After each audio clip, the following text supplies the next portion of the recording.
أعوذ بالله من الشيطان الرجيم. بسم الله الرحمن الرحيم. لن تنالوا البر حتى تنفقوا مما تحبون وما تنفقوا من شيء فإن الله به عليم. كل الطعام كان حلا لبني إسرائيل إلا ما حرم إسرائيل على نفسه من قبل أن تنزل التوراة. قل فأتوا بالتوراة فاتلوها إن كنتم صادقين. فمن افترى على الله الكذب من بعد ذلك فأولئك هم الظالمون. قل صدق الله. فاتبعوا ملة إبراهيم حنيفا وما كان من المشركين. إن أول بيت وضع للناس للذي ببكة مباركا وهدى للعالمين. فيه آيات بينات مقام إبراهيم ومن دخله كان آمنا. ولله على الناس هج البيت من استطاع إليه سبيلا ومن كفر فإن الله غني عن العالمين. قل يا أهل الكتاب لم تكفرون بآيات الله والله شهيد على ما تعملون. قل يا أهل الكتاب لم تصدون عن سبيل الله من آمن تبغونها عوجا وأنتم شهداء وما الله بغافل عما تعملون. يا أيها الذين آمنوا إن تطيعوا فريقا من الذين أوتوا الكتاب يردوكم بعد إيمانكم كافرين. وكيف تكفرون وأنتم تتلى عليكم آيات الله وفيكم رسوله ومن يعتصم بالله فقد هدي إلى صراط مستقيم. يا أيها الذين آمنوا اتقوا الله حق تقاته ولا تموتن إلا وأنتم مسلمون. واعتصموا بحبل الله جميعا ولا تفرقوا واذكروا نعمة الله عليكم إذ كنتم أعداء فألف بين قلوبكم فأصبحتم بنعمته إخوانا وكنتم على شفا حفرة من النار فأنقذكم منها كذلك يبين الله لكم آياته لعلكم تهتدون. ولتكن منكم أمة يدعون إلى الخير ويأمرون بالمعروف وينهون عن المنكر وأولئك هم المفلحون. ولا تكونوا كالذين تفرقوا واختلفوا من بعد ما جاءهم البينات وأولئك لهم عذاب عظيم. يوم تبيض وجوه وتسود وجوه فأما الذين اسودت وجوههم أكفرتم بعد إيمانكم فذوقوا العذاب بما كنتم تكفرون. وأما الذين ابيضت وجوههم ففي رحمة الله هم فيها خالدون. تلك آيات الله نتلوها عليك بالحق وما الله يريد ظلما للعالمين. ولله ما في السماوات وما في الأرض وإلى الله ترجع الأمور. كنتم خير أمة أخرجت للناس تأمرون بالمعروف وتنهون عن المنكر وتؤمنون بالله ولو آمن أهل الكتاب لكان خيرا لهم منهم المؤمنون وأكثرهم الفاسقون. لن يضروكم إلا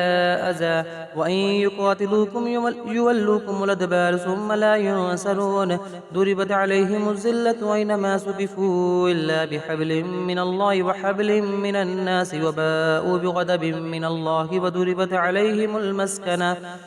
ذلك بأنهم كانوا يكفرون بآيات الله ويقتلون الأنبياء بغير حق ذلك بما عصوا وكانوا يعتدون. ليسوا سواء من أهل الكتاب أمة قائمة يتلون آيات الله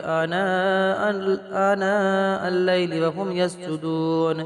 يؤمنون بالله واليوم الآخر ويأمرون بالمعروف وينهون عن المنكر ويسارعون في الخيرات وأولئك من الصالحين. وما يفعلوا من خير فلن يكفروه والله عليم بالمتقين. إن الذين كفروا لن تغني عنهم أموالهم ولا أولادهم من الله شيئا وأولئك أصحاب النار هم فيها خالدون. مثل ما ينفقون في هذه الحياة الدنيا كمثل ريح فيها سر أصابت حرث قوم ظلموا أنفسهم فأهلكته وما ظلمهم الله ولكن أنفسهم يظلمون. يا أيها الذين آمنوا لا تتخذوا بطانة من دونكم لا يألونكم خبالا ودوا ما عنتم قد بدت البغضاء من أفواههم وما تخفي صدورهم أكبر قد بينا لكم الآيات وإن كنتم تعقلون ها أنتم أولئك تحبونهم ولا يحبونكم وتؤمنون بالكتاب كله وإذا لقوكم قالوا آمنا وإذا خلوا عدوا عليكم الأنامل من الغيظ قل موتوا بغيظكم إن الله عليم بذات الصدور إن تمسسكم حسنة تسؤكم وإن تصبكم سيئة يفرحوا بها وإن تصبروا وتتقوا لا يضركم كيدكم شيئا إن الله بما يعملون محيط وإذ غدوت من أهلك تبوئ المؤمنين مقاعد للقتال والله سميع عليم إذ همت طائفتان منكم أن تفشل والله وليهما وعلى الله فليتوكل المؤمنون ولقد نصركم الله ببدر وأنتم أذلة فاتقوا الله لعلكم تشكرون إذ تقولوا للمؤمنين ألن يكفيكم أن يمدكم ربكم ب3,000 من الملائكة منزلين بلى إن تصبروا وتتقوا ويأتوكم من فورهم هذا يمددكم ربكم ب5,000 من الملائكة مصومين وما جعله الله إلا بشرى لكم ولتطمئن قلوبكم به وما النصر إلا من عند الله العزيز الحكيم ليقطع طرفا من الذين كفروا أو يكبتهم فينقلبوا خائبين ليس لك من الأمر شيء أو يتوب عليهم أو يعذبهم فإنهم ظالمون ولله ما في السماوات وما في الأرض يغفر لمن يشاء ويعذب من يشاء والله غفور رحيم يا أيها الذين آمنوا لا تأكلوا الربا ضعافا مضاعفا واتقوا الله لعلكم تفلحون واتقوا النار التي أعدت للكافرين وأطيعوا الله والرسول لعلكم ترحمون وسارعوا إلى مغفرة من ربكم وجنة عرضها السماوات والأرض أعدت للمتقين الذين ينفقون في السراء والضراء والكاظمين الغيظ والعافين عن الناس والله يحب المحسنين والذين إذا فعلوا فاحشة أو ظلموا أنفسهم ذكروا الله فاستغفروا لذنوبهم ومن يغفر الذنوب إلا الله ولم يصروا على ما فعلوا وهم يعلمون أولئك جزاؤهم مغفرة من ربهم وجنات تجري من تحتها الأنهار خالدين فيها ونعم أجر العاملين قد خلت من قبلكم سنن فسيروا في الأرض فانظروا كيف كان عاقبة المكذبين هذا بيان للناس وهدى وموعظة للمتقين ولا تحنوا ولا تحزنوا وأنتم الأعلون إن كنتم مؤمنين إن يمسسكم كره فقد مس القوم كره مثله وتلك الأيام نداولها بين الناس وليعلم الله الذين آمنوا ويتخذ منكم شهداء والله لا يحب الظالمين وليمحص الله الذين آمنوا ويمحق الكافرين أم حسبتم أن تدخلوا الجنة ولما يعلم الله الذين جاهدوا منكم ويعلم الصابرين ولقد كنتم تمنون الموت من قبل أن تلقوه فقد رأيتموه وأنتم تنظرون وما محمد إلا رسول قد خلت من قبله الرسل أفإن مات أو قتل انقلبتم على أعقابكم ومن ينقلب على عقبيه فلن يضر الله شيئا وسيجزي الله الشاكرين وما كان لنفس أن تموت إلا بإذن الله كتابا موجلا ومن يرد ثواب الدنيا نؤته منها ومن يرد ثواب الآخرة نؤته منها وسنجزي الشاكرين وكأي من نبي قاتل معه ربيون كثير فما وحنوا لما أصابهم في سبيل الله وما ضعفوا وما استكانوا والله يحب الصابرين. وما كان قولهم إلا أن قالوا ربنا اغفر لنا ذنوبنا وإسرافنا في أمرنا وثبت أقدامنا وانصرنا على القوم الكافرين. فآتاهم الله ثواب الدنيا وحسن ثواب الآخرة والله يحب المحسنين. يا أيها الذين آمنوا إن تطيعوا الذين كفروا يردوكم على أعقابكم فتنقلبوا خاسرين. بل الله مولاكم وهو خير الناصرين. سنلقي في قلوب الذين كفروا الرعب بما أشركوا بالله ما لم ينزل به سلطانا ومأواهم النار وبئس مثوى الظالمين. ولقد صدقكم الله وعده إذ تحسونهم بإذنه ولقد صدقكم الله وعده إذ تحسونهم بإذنه حتى إذا فشلتم وتنازعتم في الأمر وعصيتم من بعد ما أراكم ما تحبون منكم من يريد الدنيا ومنكم من يريد الآخرة ثم صرفكم عنهم ليبتليكم ولقد عفا عنكم والله ذو فضل على المؤمنين. إذ تصعدون ولا تلبون على أحد والرسول يدعوكم في أخراكم فأصابكم غما بغم لكي لا تحزنوا على ما فاتكم ولا ما أصابكم والله خبير بما تعملون. ثم أنزل عليكم من بعد الغم آمنة نعاسا يخشى طائفة منكم وطائفة قد أحمتهم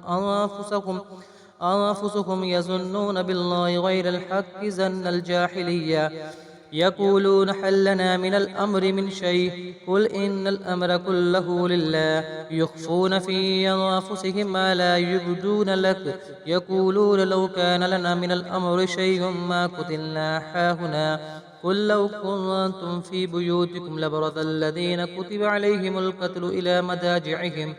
وليبتلي الله ما في صدوركم وليمحص ما في قلوبكم والله عليم بذات الصدور. إن الذين تولوا منكم يوم التقى الجمعان إنما استزلهم الشيطان ببعد ما كسبوا ولقد عفا الله عنهم إن الله غفور حليم. يا أيها الذين آمنوا لا تكونوا كالذين كفروا وقالوا لإخوانهم إذا ضربوا في الأرض أو كانوا غزا لو كانوا عندنا ما ماتوا وما قتلوا ليجعل الله ذلك حسرة في قلوبكم والله يحيي ويميت والله بما تعملون بصير. ولئن قتلتم في سبيل الله أو متم لمغفرة من الله ورحمة خير مما يجمعون. ولئن متم أو قتلتم لا إلى الله تحشرون. فبما رحمة من الله لنت لهم ولو كنت فزا غليظ القلب لانفضوا من حولك فاعف عنهم واستغفر لهم وشاورهم في الأمر فإذا عزمت فتوكل على الله إن الله يحب المتوكلين. إن ينصركم الله فلا غالب لكم وإن يخذلكم فمن ذا الذي ينصركم من بعده وعلى الله فليتوكل المؤمنون. وما كان لنبي أن يغل ومن يغل يأت بما قل يوم القيامة ثم توفى كل نفس ما كسبت وهم لا يظلمون.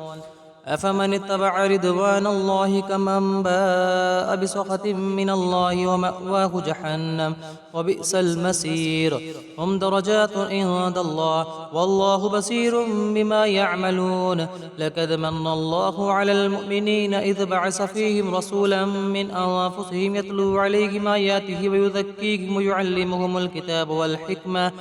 والحكمة وإن كانوا من قبل لفي ضلال مبين. أولما أصابتكم مصيبة قد أصبتم مثليها قلتم أن هذا قل هو من عند أنفسكم إن الله على كل شيء قدير. وما أصابكم يوم التقى الجمعان فبإذن الله وليعلم الذين نافقوا وقيل لهم تعالوا قاتلوا في سبيل الله أو ادفعوا قالوا لو نعلم قتالا لاتبعناكم هم للكفر يومئذ أقرب منكم للإيمان يقولون بأفواههم ما ليس في قلوبهم والله أعلم بما يكتمون الذين قالوا لإخوانهم وقعدوا لو أطاعون ما قتلوا قل فادرءوا عن أنفسكم الموت إن كنتم صادقين ولا تحسبن الذين قتلوا في سبيل الله أمواتا بل أحياء عند ربهم يرزقون فرحين بما آتاهم الله من فضله ويستبشرون بالذين لم يلحقوا بهم من خلفهم ألا خوف عليهم ولا هم يحزنون يستبشرون بنعمة من الله وفضل وأن الله لا يضيع أجر المؤمنين الذين استجابوا لله والرسول من بعد ما أصابهم الكرب للذين أحسنوا منهم واتقوا أجر عظيم الذين قال لهم الناس إن الناس قد جمعوا لكم فاخشوهم فزادهم إيمانا وقالوا حسبنا الله ونعم الوكيل فانقلبوا بنعمة من الله وفضل لم يمسسهم سوء واتبعوا رضوان الله والله ذو فضل عظيم إنما ذلكم الشيطان يخوف أولياءه فلا تخافوهم وخافون إن كنتم مؤمنين ولا يحزنك الذين يسارعون في الكفر إنهم لن يضروا الله شيئا يريد الله ألا يجعل لهم حظا في الآخرة ولهم عذاب عظيم إن الذين اشتروا الكفر بالإيمان لن يضروا الله شيئا ولهم عذاب أليم ولا يحسبن الذين كفروا أنما نملي لهم خير لأنفسهم إنما نملي لهم ليزدادوا إثما ولهم عذاب محين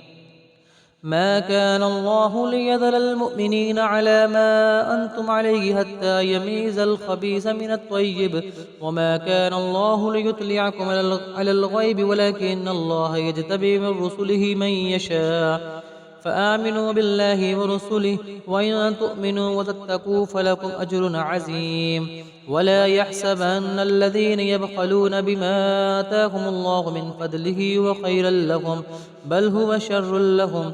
سيطوقون ما بخلوا به يوم القيامة ولله ميراث السماوات والأرض والله بما تعملون خبير لقد سمع الله قول الذين قالوا إن الله فقير ونحن أغنياء سنكتب ما قالوا وقتلهم الأنبياء بغير حق ونقول ذوقوا عذاب الحريق ذلك بما قدمت أيديكم وأن الله ليس بظلام للعبيد الذين قالوا إن الله عهد إلينا ألا نؤمن لرسول حتى يأتينا بقربان تأكله النار قل قد جاءكم رسل من قبل بالبينات وبالذي قلتم فلم قتلتموهم إن كنتم صادقين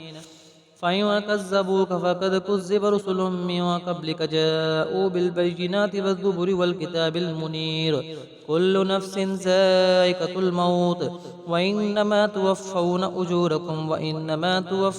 أجوركم يوم القيامة فمن زهزه عن النار وأدخل الجنة فقد فاز وما الحياة الدنيا إلا متاع الغرور لتبلغن في أموالكم وأنفسكم ولتسمعن من الذين أوتوا الكتاب من قبلكم ومن الذين أشركوا أذى كثيرا وإن تصبروا وتتقوا فإن ذلك من عزم الأمور وإذا أخذ الله ميثاق الذين أوتوا الكتاب لتبيننه للناس ولا تكتمونه فنبذوه وراء ظهورهم واشتروا به ثمنا قليلا فبئس ما يشترون لا تحسبن الذين يفرحون بما أتوا ويحبون أن يحمدوا بما لم يفعلوا فلا تحسبنهم بمفازة من العذاب ولهم عذاب أليم ولله ملك السماوات والأرض والله على كل شيء قدير إن في خلق السماوات والأرض واختلاف الليل والنهار الآيات لأولي الألباب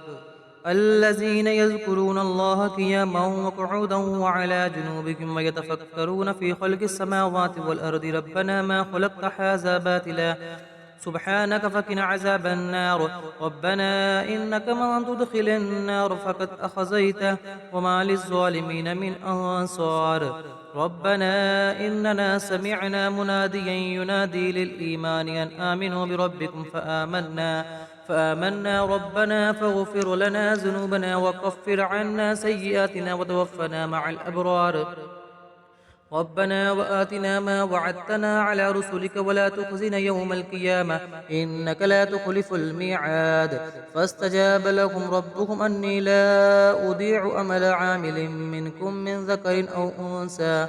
بعدكم من بعد فالذين حاجروا وأخرجوا من ديارهم وأوذوا في سبيلي وقاتلوا وقتلوا لأكفرن عنهم سيئاتهم ولأدخلنهم جنات تجري من تحتها الأنهار ثوابا من عند الله والله عنده حسن الثواب لا يغرنك تقلب الذين كفروا في البلاد متاع قليل ثم مأواهم جهنم وبئس المحاد لكن الذين اتقوا ربهم لهم جنات تجري من تحتها الأنهار خالدين فيها نزلا من عند الله وما عند الله خير للأبرار وإن من أهل الكتاب لمن يؤمن بالله وما أنزل إليكم وما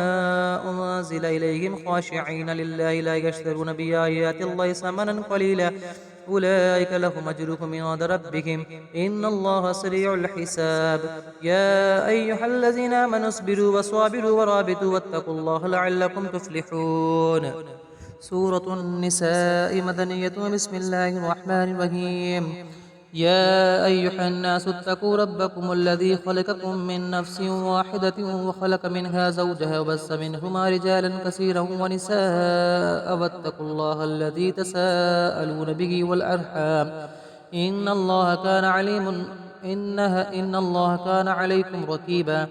وآتوا اليتامى أموالهم ولا تتبدلوا الخبيث بالطيب ولا تأكلوا أموالكم إلى أموالكم إنه كان حوبا كبيرا وإن خفتم ألا تقسطوا في اليتامى فانكحوا ما طاب لكم من النساء مثنى وثلاث ورباع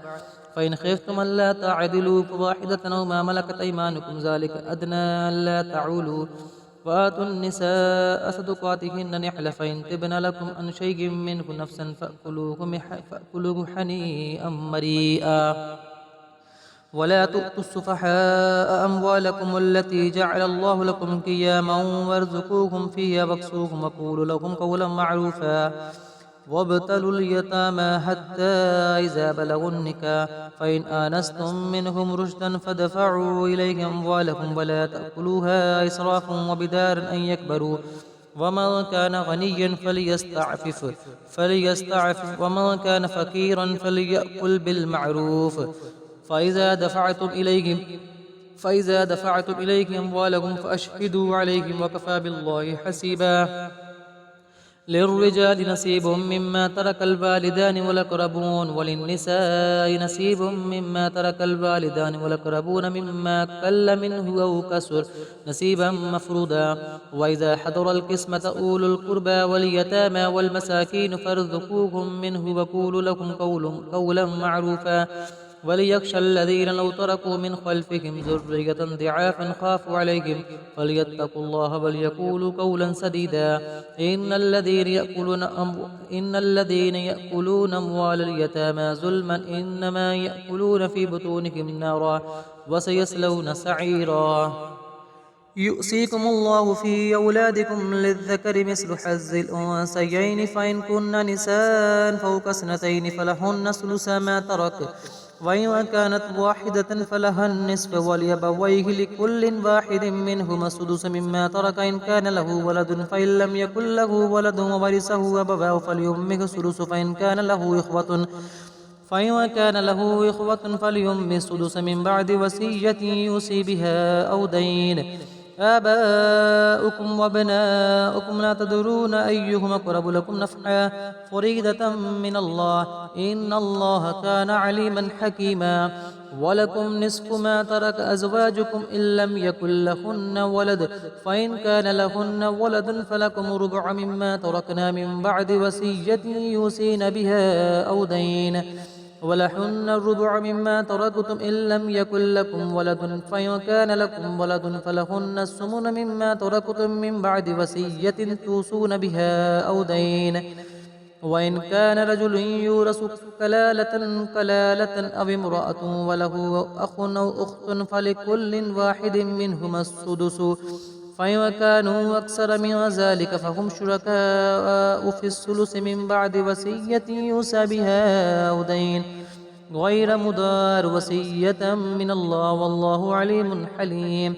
تلك حدود الله ومن يطع الله ورسوله يدخله جنات تجري من تحتها الأنهار خالدين فيها وذلك الفوز العظيم ومن يعص الله ورسوله ويتعد حدوده يدخله نارا خالدا فيها وله عذاب محين